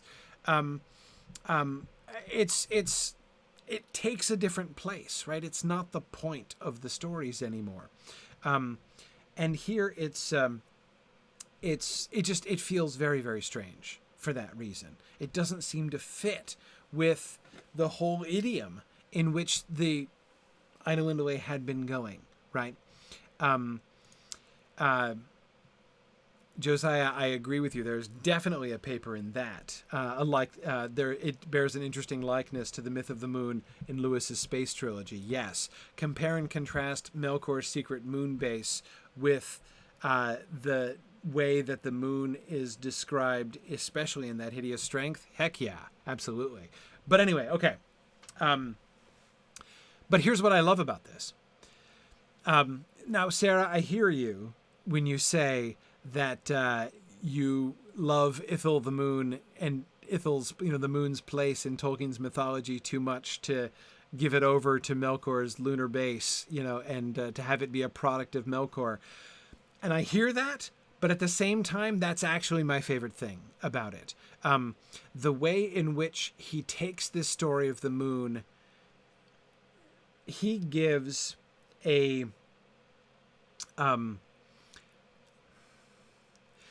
this version of the story of the moon is one of the most direct, and to me, like, where we get by the end, like, all the stuff about the lunar base and all that stuff. Again, I have this negative reaction to all this stuff. It feels sillier. It feels more like a reversion, Alyssa, as you were describing. But speaking of which, Hi, Alyssa. Good to see you again. Glad you could join us. Anyway, but by the time we get to the end, I love the end, right? And herein is revealed again the words of Iluvatar, for Ithil has become a mirror to the greater earth, catching the light of the sun when she is invisible. And because of malice, silver has been made of gold, and moonlight of sunlight, and earth in its anguish and loss has been greatly enriched, right? He makes the formation of the moon, he makes the history of the moon, this violent history of war and espionage of the moon, the fact that the moon was part of Melkor's malicious plot, right? And yet becomes, Sarah, the moon that you love, Ithil the Fair, right? He makes it into one of the most powerful illustrations of Iluvatar's words to Melkor at the end of the music that he ever wrote. There are very few places in the published Silmarillion or anywhere else where Tolkien more explicitly illustrates what that principle, that thing that Iluvatar tells Melkor, right? He tells him the principle, right? He tells him the theory. Here's what's going to happen. Here's how it's going to work out, right? And it is illustrated, it is pointed to more clearly and compellingly and powerfully, I feel, at the end of this passage than he does almost anywhere else. And I loved that. I loved that.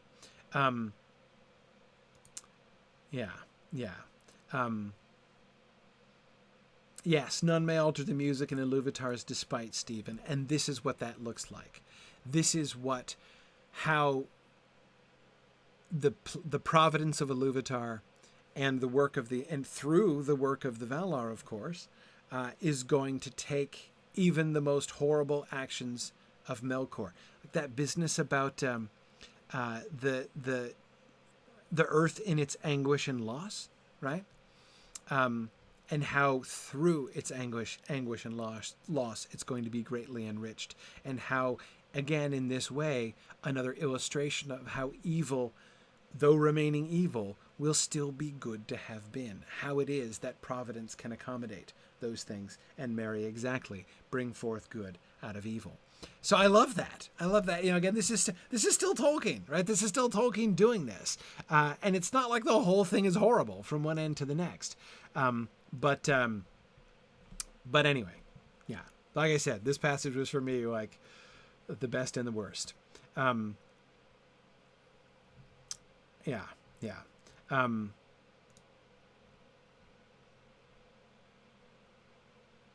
Good. Okay. Let me get, sorry, there are more questions, but I'm going to have to move on because, hey, look, we're out of the Ainulindale with 15 minutes to spare. That's plenty. I think we can cover all of today's reading in only 15, 20 minutes. So we go back to the beginning of the Annals now, right? So this is the beginning of the Annals. And I want to focus here on his description of the Valar, especially, right? How is he refining the mythology, not just the approach to the mythology, right? Having chosen the sea text of the Ainulindale, he's kind of made that choice to some extent. We're not going to be round earthing it again for a while. But how is he changing these characters? What kind of shape is he giving to what kind of new shapes is he giving to their stories? At the beginning, Eru Iluvatar made Ea, the world that is, and the Valar entered into it, and they are the powers of Ea. These are the 9 chieftains of the Valar that dwelt in Arda: Manwë, Ulmo, Aule, Orome, Tulkas, Osse, Mandos, Lorien, and Melkor. Of these, Manwë and Melkor were most puissant, and were brethren.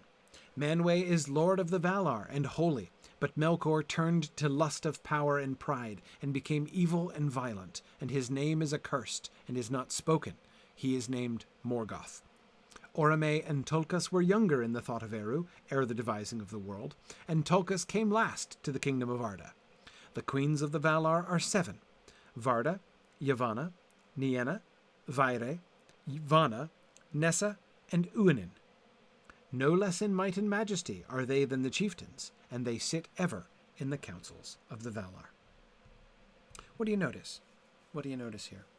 Of course, one of the biggest things, right, is the way the lists, right, how the lists differ from the same lists. The 9 chief, the the primary numbers, right? The primary characters. Who's different? Good, Marie. Uinen is a Vala? Yeah. Yeah.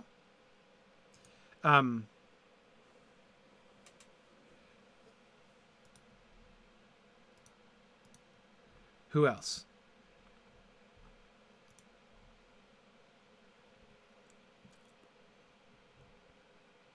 Osse, right? Osse is another big difference maker up here. Yeah, good, Mary. Yeah, Osse's presence and Este's absence, right? We'll get back to Este more later. And good, yes, Melkor is listed with them, absolutely. As David Atlee was saying, despite the elves' disdain for Morgoth and not wanting to say his name and calling him accursed, they still count him as among the Valar from the beginning, right? And even there, David, I think we can see, just as you were talking about before, that same arc that you were pointing to, right? The text is insisting on remembering the arc, right? Melkor is among the 9 chieftains of the Valar, right? And paragraph 2 emphasizes that. Manwë and Melkor, right? Inviting us, instructing us to think about those two together, how those two are the two different choices, right? And so in that way, David, as you were suggesting, it does emphasize Morgoth's fall more, right? He's not just like, we don't have like the 2 brothers. One was evil from the beginning and one was good from the beginning, right? We have these 2 brothers who are most puissant, most powerful, and they're brethren, right? And one is holy and the other turned to lust of power and pride. So you've got the one that stayed on the right path and the one that veered away from the path and became evil and violent. Not is, became evil and violent. And his name is, present tense, accursed, right? Yeah, good. Good, yeah, Nelson and Tony were both observing Tolkien's preoccupation with the numbers 9 and 7. Absolutely. Important numbers. Plenty of evidence for that.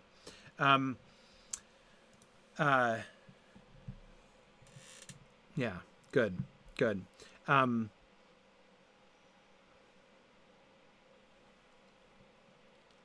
What do you think about... we talked about Osse and Uinen, but we didn't ask the so what question. So what? So they were included among the Valar at the beginning. So what?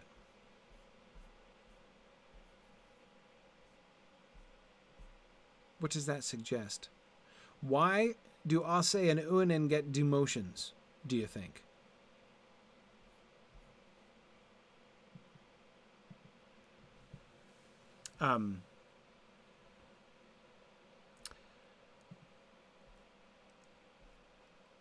Why is he's going to move away from that, and soon it's going to happen in the drafting here. It's going to happen in the revision process of these annals right here. So we're about to, it's one of the reasons I was drawing attention to it, because it's about to happen, right?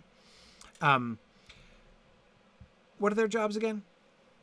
Let's refresh our memories. I don't want to assume everybody remembers every detail about the Silmarillion, right? Who are Osse and Uinen, right? Their team. Who are they responsible for? Good, yes, waves and storms. Osse is waves and storms, right? Yes, they're associated with water, especially the shores, right? And storms. The calming of the waters, right? The hair of Uinen, yes, spreads through all the waters of the world, Marie. Yeah, absolutely.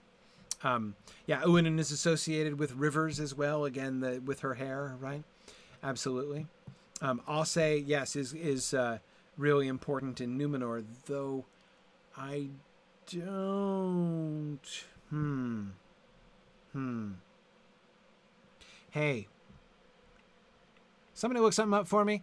If somebody who has a copy of Unfinished Tales right to hand, look at the beginning of the story of Aldarion and Arendis and tell me when Christopher thinks it was written, the story of Aldarion and Arendis.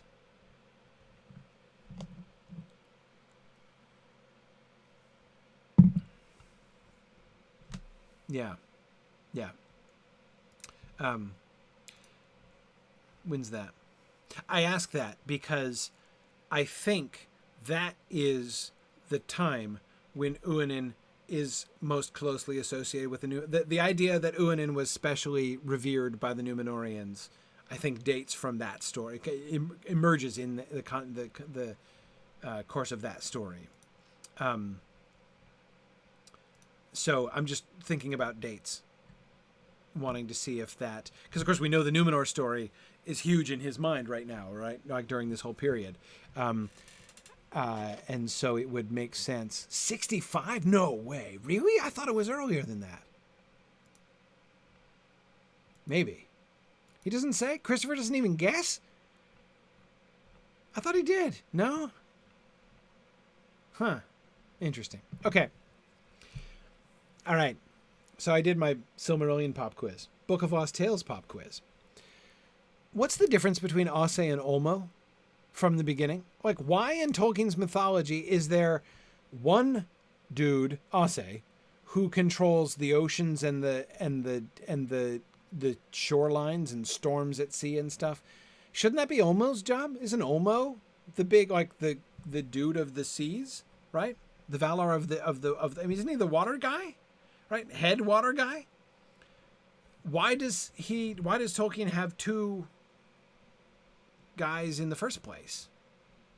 Yeah, Olmo delegates, Stephen. Yes, you're right. You're right. Good. Yes, Rhiannon and Josiah, absolutely. Olmo is associated with the outer seas, the outer waters and the depths. Now, I don't want to get too much into this because this is super complicated, like Embarkanta cosmology stuff.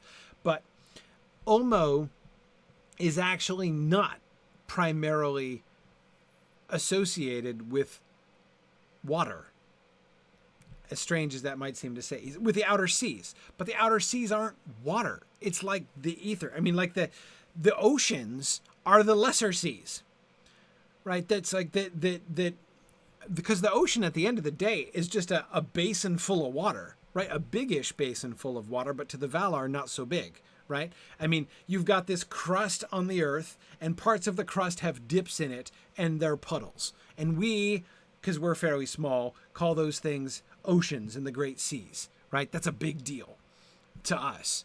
But in the big picture, not so big a deal, right? Compared to the outer seas.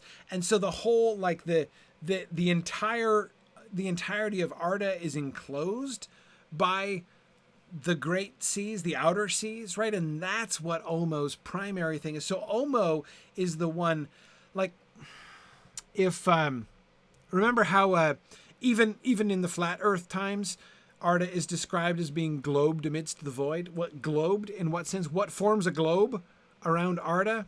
The outer seas. Globe it, right? So Olmo's primary job is globing Arda, right? So is he a bigger deal than Ossë? Yeah. I mean, he's got a bigger province, right? But this is why he's in charge of the oceans, right? He's in charge of like the actual running of the waters thing, right? This also, of course, helps to make sense of the fact, or makes it very logical, that Olmo would be a little bit distant, kind of an absentee dude, right? Because he's involved in like he's the guy who's like containing the world in space, right? So anyway, it's a big deal. So you've got Olmo and you've got Ossë. So their jobs don't overlap, right? You don't have, it's not exactly like, the relationship between the two of them. It's not like, the big ocean deity and then a more minor ocean deity, right? That's not how they are set up at the beginning, right? So anyway, the fact that Ossë gets his own, the fact that Ossë gets his own gig, at the beginning, and is listed as one of the major ones, he's not a peer of Olmo. Olmo is one of the really, really great ones, right? That's why Olmo is up there with Manwë. He's on the super short list of really powerful Valar. But Ossë is certainly up there with like Orome, right? No problem. And Tolkas? Yeah, sure. His province is sort of similar in that way. So Ossë and Uanin have a more significant role. as the cosmology is developing here, so one of the signs, I think, to get back to one of Christopher Tolkien's favorite things here, as the cosmology, one sign of the development of the cosmology here, I think, is the imminent demotion of Ase and Uinen. As Tolkien is gonna be working less with the whole outer seas, and he's not gonna be thinking about that stuff nearly as much as he was before. Not laying those things out in nearly the same way. Ulmo is gonna become more like just like a water god, right? He's gonna become more Poseidon-like, and therefore displace Ase from his older, more Poseidon-esque role, right? Okay. Yeah. Good. Sorry, James is saying Christopher's really light on dates in Aldarion and Arendis. The only one I can find mention of is the January 1965 date that he gives for a typescript on which the printed text is based. That occurs in the introduction to the book. Okay, interesting. All right, so it's later. Good. So I don't think, therefore, we can think about Uinen's relationship with Numenor, therefore, as influencing how he's dealing with Uinen in this case. Then, thanks. I'll just sort of accept that as we go. But yes, David, I do think that Ulmo's direct influence in Middle-earth is lesser in the Lost Tales version of the stories. It also, of course, makes it kind of a bigger deal when Ulmo shows up and talks to Tuor, right? And also makes a little bit more sense of the approach that Ulmo takes. I mean, in the Book of Lost Tales, when Ulmo shows up to Tuor, he says to him, all right, look, the rest of the Valar are ignoring Middle-earth, right? I'm not. I'm, they're all doing their own thing. I'm doing my own thing here, right? So, Tuor, let's do this. You deliver this message to Turgon, and you tell him, if he sets out and attacks Morgoth, right? If he does his part, I'll deliver the Valar, right? I'm gonna go and I'm gonna rally the rest. I'm gonna get in their business, right? And I'm gonna make it happen. Right, I'm gonna change things. I'm gonna alter the fate of stuff, and I'm gonna go against what the rest of the Valar are doing. But I'm gonna recruit them. He's not going Melkor, right? He's gonna recruit them, and he's gonna bring them in. But yeah, if Turgon takes the field, I'll deliver the Valar in his support, says Ulmo. And the old Ulmo, the Book of Lost Tales Ulmo, you can kind of imagine. I mean, he's almost like the really powerful, authoritative uncle, right? Hanging out there, right? Who, like, you can forget that he even exists, right? He never really shows up to Thanksgiving dinner or whatever, but when he does show up and say something, everybody does what he says, right? Because he's kind of scary. Like that's, I don't know, not a great metaphor perhaps, but anyway, yeah. Well, Bruce, see, I wonder, Bruce is remembering the times in exploring the Lord of the Rings where we've been sort of speculating, do we see influence from Ulmo on like Frodo's dream in Buckland or something like that. But I think that was already changing. That old version of Ulmo, that's Book of Lost Tales. It's already developing. It's already changing. And again, Ase and Uinen are imminently to be demoted. Okay. Varda was Manwë's spouse from the beginning, but Aule espoused Yavanna, his sister, in Ea. Vanna the Fair, her younger sister, is the wife of Orome, and Nessa, the sister of Orome, is Tulkas' wife, and Uinen, Lady of the Seas, is the spouse of Osse. Vaire the Weaver dwells with Mandos. No spouse hath Ulmo, nor Melkor. No lord hath Nienna the Sorrowful, Queen of Shadow, Manwë's sister, and Melkor's. The wife of Lorien is Este the Pale, but she goes not to the councils of the Valar, and is not accounted among the rulers of Arda, but is the chief of the Maiar. With these great powers come many other spirits of like kind but less might and authority. These are the Maiar, the beautiful, the folk of the Valar. And with them are numbered also the Valarindi, the offspring of the Valar, their children begotten in Arda, yet of the race of the Ainur who were before the world. They are many and fair. They are many and fair. That's the sentence that really blows me away. Not only so, the concept that the Valar have kids, that they not only marry but they beget and bear, right, and have children within Arda. Again, many of you will remember that that's been part of the mythology from the beginning, and of course we know from the published Silmarillion it's gonna exit the mythology by the time Christopher brings out the book. So that's surprise. So David, I agree. I too am surprised. Again, if I had been forced to guess without, knowing in advance, my guess would have been that feels like the kind of change that's happening now, right? In these sort of larger shifts that are going on in the whole framework and story of the Silmarillion, right? The mythological framework of the Silmarillion. It's not.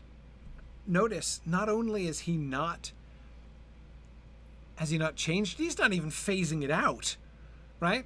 I mean, it'd be one thing. You'd think that he might be maybe at least moving in the direction of being like, some of the Valar still have children, but it's unusual. Like they are very few, or whatever. No, he's doubling down, right? Yet of the race, their children begotten in Arda, yet of the race of the Ainur who were before the world, they are many and fair. They're all over the place, the Valarindi, right? Okay, all right.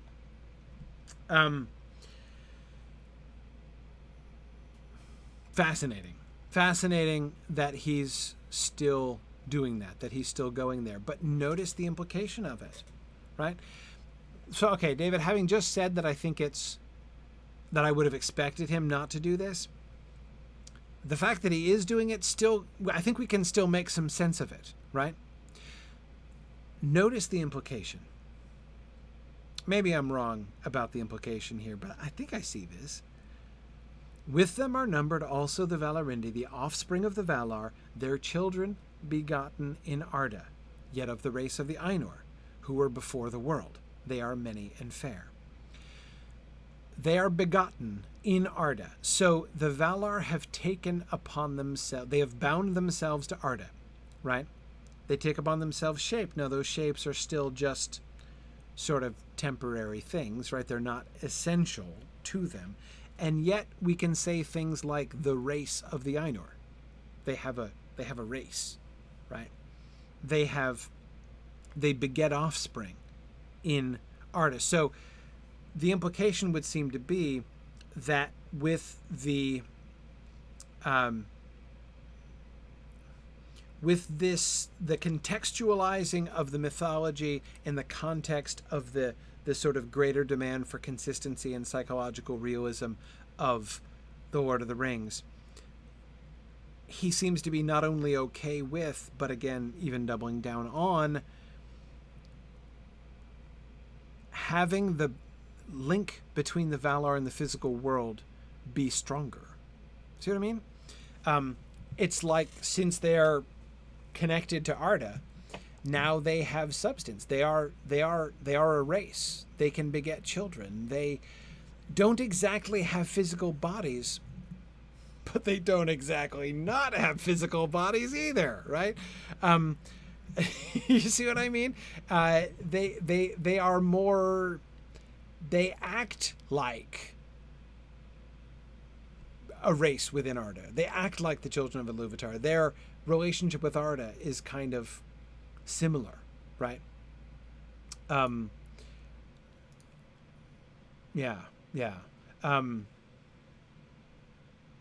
Veronica says, if the Valar can reproduce, then their kids can reproduce, and you have that same problem that Greek mythology has, too many demigods and other figures. With the loss of fertility, the characters are set. Yes, well, with the few exceptions, right? Like Melian, of course, very importantly. We don't want to lose that one. But yes, I agree in general. But this seems to me to be still, I think, a transitional stage. Still a transitional stage from Valar as folks like you and me, like they are in the Book of Lost Tales, and the Valar is more distant, right? More ethereal in a sense. That's a really clumsy word to use, but I hope you know what I'm trying to evoke by saying that. More distant from the whole experience, connection to art, to the world, that kind of embodiment within the world that the children of Iluvatar have. There are other details which we'll come back to when we encounter them a little bit later on. We talked about Uinen and Osse. Vaire the Weaver dwells with Mandos. She's kind of newish. She's not totally new, but in the Book of Lost Tales, Nienna was the spouse of Mandos. She was the Queen of the Dead originally. So Nienna has been displaced, and she's doing a solo act now. We'll come back to Nienna because she's still not quite... She is given a really significant status. Who was asking about Nienna? Yeah, Stephen. She's the sister of Manwë and Melkor. That's a big deal, right? We had them as the sort of the two that are brethren and most puissant, and now Nienna, the sorrowful. She's still Queen of Shadow, notice, right? There's still darkness associated with her. She was the Queen of Shadow. She was the Queen of the Dead. She was the Black Queen, but she's not anymore, and yet she's still shadowy, right? And we're not told anything else about her now. We'll be told more in a bit. We'll come back to her, as I say. The fact that Este, Lorien's wife, was the chief of the Maiar, that she is this bridge, right, between the Valar and the Maiar, the people. And I will say, notice the difference here between the people of the Valar, right? That's the word used so often in the Book of Lost Tales. The people of the Valar and their and the Maiar, the beautiful, the folk of the Valar.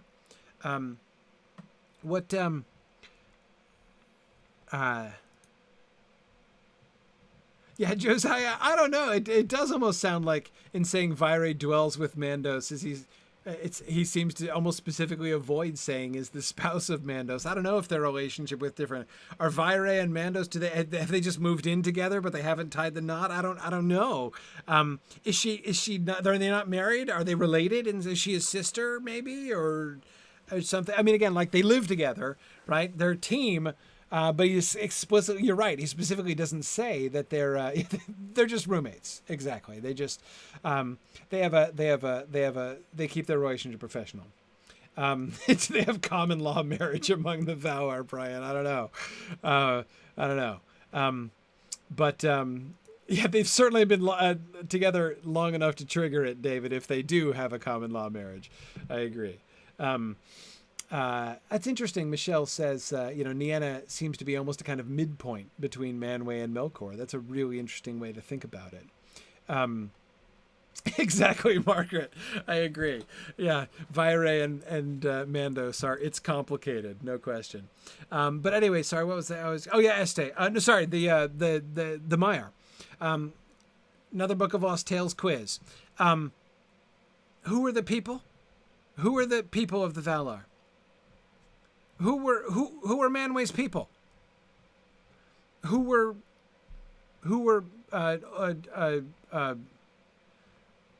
Aule's people? You remember?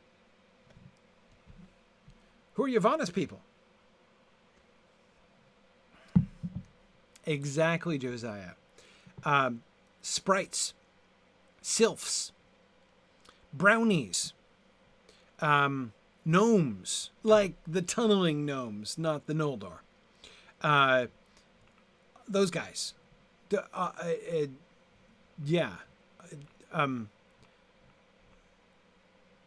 sylphs are names that have been given by people over time to the people of the Valar. So also like the fair folk and think of all of the mythologies and the with gods and elemental, like ifrits and jinns and all those are all people of the Valar, right?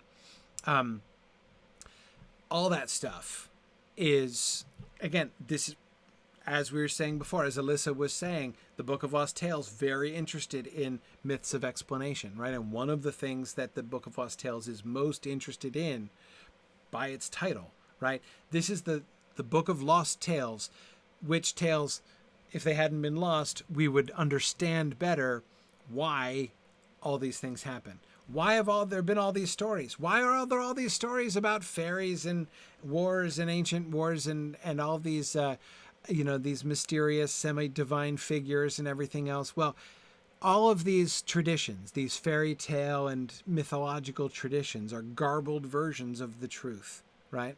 And Ariel, changed to Alfwina, brought home the true story of the elves, the true story of the gods, right? The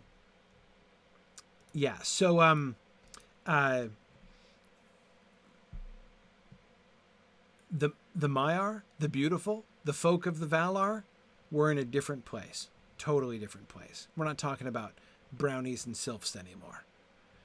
Certainly not. All right. Well, we should be done. One more. The years. I'm going to nominate this for, I'm sure this is probably going to become almost everybody's favorite Tolkien passage, right, after reading this. It is computed, first of all, come on, right? A Tolkien paragraph that begins, "It is computed," by the lore masters, right? I mean, come on, that is a classic right there. "It is computed by the lore masters that the Valar came to the realm of Arda, which is the earth, 5,000 Valian years ere the first rising of the moon, which is as much as to say 47,901 of our years.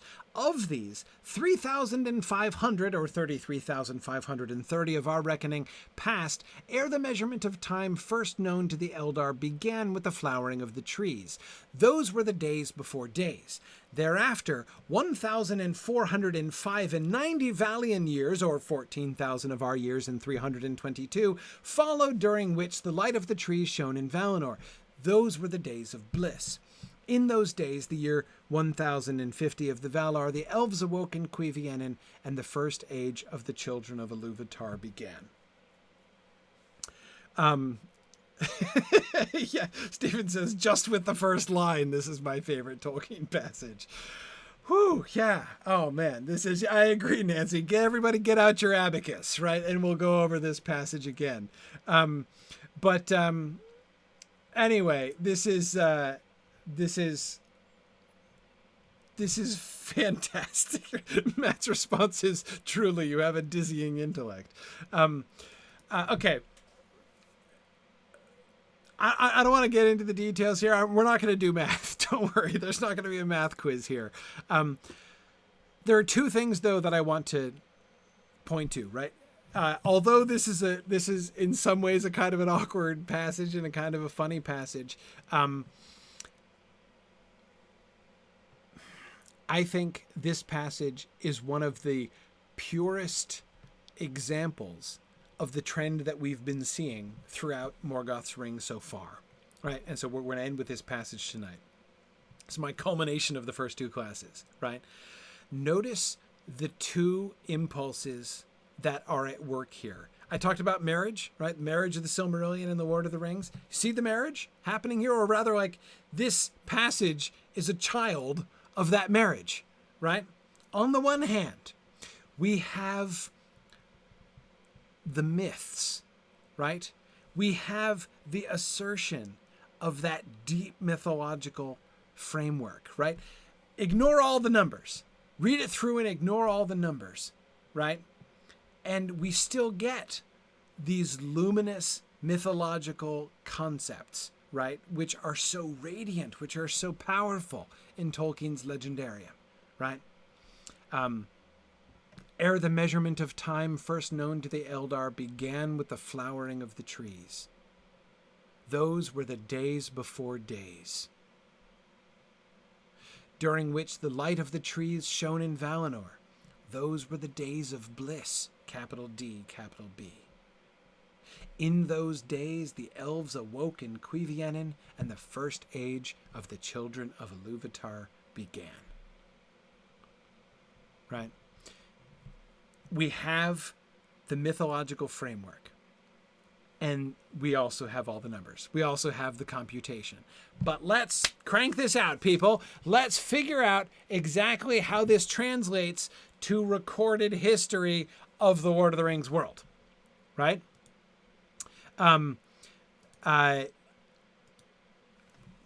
Yeah, you know, there it is, right? So we have the days before days. I mean, just,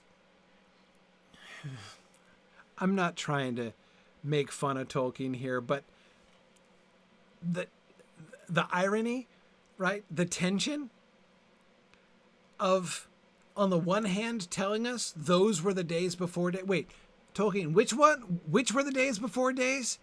Oh yeah, that 47,901 years. 47,901, right? Those were the days before days. How many days before days were there? Exactly 47,901. Okay, great. That's great. That's great. Again, so you see, like, you can see him wanting to do both, right? You can see him trying to bring together the myth, you know, the myths of the legendarium with the specificity in different kinds, right? With the kind of history, real or feigned, right, that the Lord of the Rings is. And you know, again, I hope you are understanding how good-naturedly I'm trying to tease Tolkien for this passage, but I mean, this passage makes it so clear, doesn't it?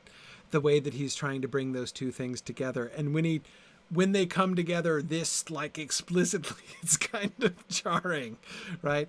But anyway, yeah.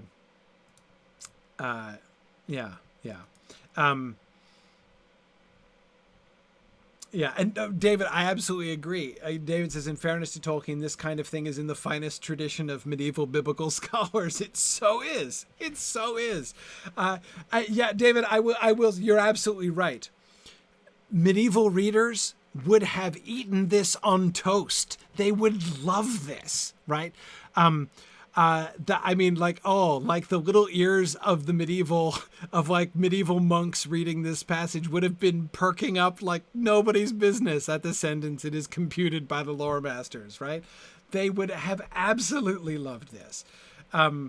So yeah, no, this is not just him being kind of, you know, weird. But anyway, it's the joining is not yet perfect, right? But we can see the tensions at play, I think. You're right, Josiah. Hobbits would also probably like it. The numbers laid out plain and straightforward, right? Absolutely. I can see them getting into it. All right. We'll leave that here. We'll come back and we'll look at more examples from the mythology as it's growing over the course of the annals. We'll be looking at some of the really interesting, coming back to Nienna and stuff, as I said before. Keep reading on. I know we're behind. That's okay. It's built in to fall behind, but try to keep up with the reading if you can. This was what was it? Sections 1 through 3, right? Of the annals. Let's read 4 through 6 for next time. We may pause after that and do an extra class in there to finish up the annals. I'm not sure. We'll see how that goes. But anyway, keep reading for next time. Thanks, everybody. Good night. See you guys next week. Bye now. The Mythgard Academy has been offering in-depth discussions of awesome books and films since 2013, completely free to attend and free to download.